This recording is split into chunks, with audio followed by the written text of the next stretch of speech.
किसी शहर के रेलवे स्टेशन पर एक भिखारी रहता था। वो वहां आने जाने वाली रेलगाड़ियों में बैठे यात्रियों से भीख मांगकर अपना पेट भरता था। एक दिन जब वह भीख मांग रहा था तो सूट बूट पहने एक लंबा सा व्यक्ति उसे दिखा। उसने सोचा कि यह व्यक्ति बहुत अमीर लगता है, इससे भीख मांगने पर यह मुझे जरूर अच्छे पैसे देगा। वह उस लंबे व्यक्ति से भीख मांगने लगा। भिखारी को देखकर उस लंबे व्यक्ति ने कहा, तुम हमेशा मांगते ही रहते हो, क्या कभी किसी को कुछ देते भी हो? भिखारी बोला, साहब, मैं तो भिखारी हूं, हमेशा लोगों से मांगता ही रहता हूं। मेरी इतनी औकात कहाँ कि किसी को कुछ दे सकूं। लंबा व्यक्ति बोला, जब किसी को कुछ दे नहीं सकते तो तुम्हें मांगने का भी कोई हक नहीं है। मैं एक व्यापारी हूं और लेन देन में ही विश्वास करता हूं। अगर तुम्हारे पास मुझे कुछ देने को हो तभी मैं तुम्हें बदले में कुछ दे सकता हूं। इतना कहने के बाद वह लंबा आदमी ट्रेन में बैठकर चला गया। इधर भिखारी उसकी कही गई बात के बारे में सोचने लगा।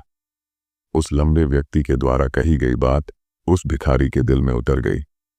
वह सोचने लगा कि शायद मुझे भीख में अधिक पैसा इसीलिए नहीं मिलता क्योंकि मैं उसके बदले में किसी को कुछ दे नहीं पाता हूं। लेकिन मैं तो भिखारी हूं, किसी को कुछ देने लायक भी नहीं हूं। लेकिन कब तक मैं लोगों को बिना कुछ दिए केवल मांगता ही रहूंगा। बहुत सोचने के बाद उस भिखारी ने निर्णय किया कि जो भी व्यक्ति उसे भीख देगा उसके बदले में वह भी उस व्यक्ति को कुछ जरूर देगा। लेकिन अब उसके दिमाग में यह प्रश्न चल रहा था कि वह खुद भिखारी है तो भीख के बदले में वह दूसरों को क्या दे सकता है। इस बात को सोचते हुए 2 दिन हो गए, लेकिन उसे अपने प्रश्न का कोई उत्तर नहीं मिला था। तीसरे दिन जब वह स्टेशन के पास बैठा हुआ था तभी उसकी नज़र कुछ फूलों पर पड़ी जो स्टेशन के आसपास के पौधों पर खिल रहे थे। उसने सोचा, क्यों ना मैं लोगों को भीख के बदले कुछ फूल दे दिया करूं। उसको अपना यह विचार अच्छा लगा और उसने वहां से कुछ फूल तोड़ लिए। अब वह ट्रेन में भीख मांगने पहुंचा। अब जब भी कोई उसे भीख देता तो उसके बदले में वह भीख देने वाले को कुछ फूल दे देता। उन फूलों को लोग खुश होकर अपने पास रख लेते थे। अब भिखारी रोज फूल तोड़ता और भीख के बदले में उन फूलों को लोगों में बांट देता था। कुछ ही दिनों में उसने महसूस किया कि अब उसे बहुत अधिक लोग भीख देने लगे हैं। वह स्टेशन के पास के सभी फूलों को तोड़ लाता था। जब तक उसके पास फूल रहते थे तब तक उसे बहुत से लोग भीख देते थे, लेकिन जब फूल बांटते बांटते खत्म हो जाते तो उसे भीख भी नहीं मिलती थी।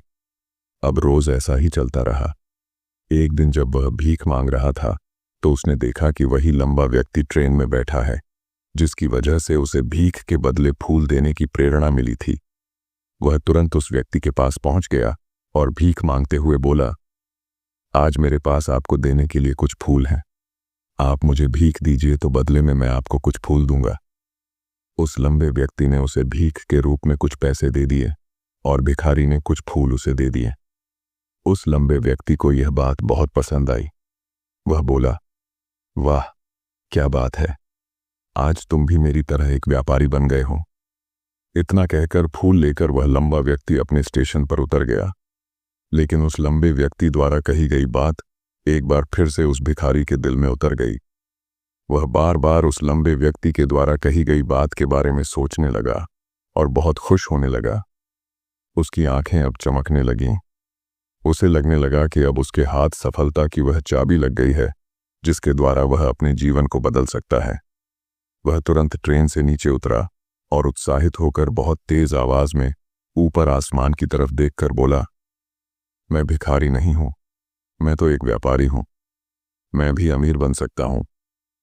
लोगों ने उसे देखा तो सोचा कि शायद यह भिखारी पागल हो गया है और अगले दिन से वह भिखारी उस स्टेशन पर फिर कभी नहीं दिखा। लेकिन 6 महीने बाद इसी स्टेशन पर 2 व्यक्ति सूट बूट पहने हुए यात्रा कर रहे थे। दोनों ने एक दूसरे को देखा तो उनमें से एक ने दूसरे से हाथ मिलाया और कहा, क्या आपने मुझे पहचाना? दूसरा व्यक्ति बोला, नहीं, क्योंकि मेरे हिसाब से हम लोग पहली बार मिल रहे हैं। पहला व्यक्ति बोला, नहीं, आप याद कीजिए, हम पहली बार नहीं बल्कि तीसरी बार मिल रहे हैं। दूसरा व्यक्ति बोला, मुझे याद नहीं, वैसे हम पहले 2 बार कब मिले थे? अब पहला व्यक्ति मुस्कुराया और बोला, हम पहले भी 2 बार इसी ट्रेन में मिले थे। मैं वही भिखारी हूं जिसको आपने पहली मुलाकात में बताया कि मुझे जीवन में क्या करना चाहिए, और दूसरी मुलाकात में बताया कि मैं वास्तव में कौन हूं। दूसरा व्यक्ति मुस्कुराया और अचंभित होते हुए बोला, ओ, याद आया, तुम वही भिखारी हो जिसे मैंने एक बार भीख देने से मना कर दिया था और दूसरी बार मैंने तुमसे कुछ फूल खरीदे थे। लेकिन आज तुम ये सूट बूट में कहाँ जा रहे हो और आजकल क्या कर रहे हो? तब पहला व्यक्ति बोला, हाँ, मैं वही भिखारी हूं, लेकिन आज मैं फूलों का एक बहुत बड़ा व्यापारी हूं और इसी व्यापार के काम से ही दूसरे शहर जा रहा हूं। कुछ देर रुकने के बाद वह फिर बोला, आपने मुझे पहली मुलाकात में प्रकृति का वह नियम बताया था जिसके अनुसार हमें तभी कुछ मिलता है जब हम कुछ देते हैं। लेन देन का यह नियम वास्तव में काम करता है। मैंने यह बहुत अच्छी तरह महसूस किया है, लेकिन मैं खुद को हमेशा भिखारी ही समझता रहा। इससे ऊपर उठकर मैंने कभी सोचा ही नहीं। और जब आपसे मेरी दूसरी मुलाकात हुई तब आपने मुझे बताया कि मैं एक व्यापारी बन चुका हूं। अब मैं समझ चुका था कि मैं वास्तव में एक भिखारी नहीं बल्कि व्यापारी बन चुका हूं। मैंने समझ लिया था कि लोग मुझे इतनी भीख क्यों दे रहे हैं, क्योंकि वह मुझे भीख नहीं दे रहे थे बल्कि उन फूलों का मूल्य चुका रहे थे। सभी लोग मेरे फूल खरीद रहे थे क्योंकि इससे सस्ते फूल उन्हें कहाँ मिलते। मैं लोगों की नज़रों में एक छोटा व्यापारी था, लेकिन मैं अपनी नज़रों में एक भिखारी ही था। आपके बताने पर मुझे समझ आ गया कि मैं एक छोटा व्यापारी हूँ। मैंने ट्रेन में फूल बांटने से जो पैसे इकट्ठे किए थे उनसे बहुत से फूल खरीदे और फूलों का व्यापारी बन गया। यहाँ के लोगों को फूल बहुत पसंद है और उनकी इसी पसंद ने मुझे आज फूलों का एक बहुत बड़ा व्यापारी बना दिया।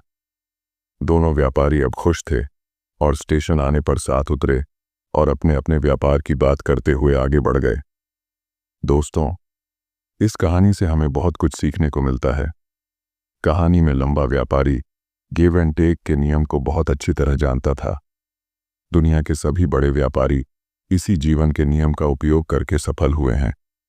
इस फॉर्मूले को उसने भिखारी को भी बताया।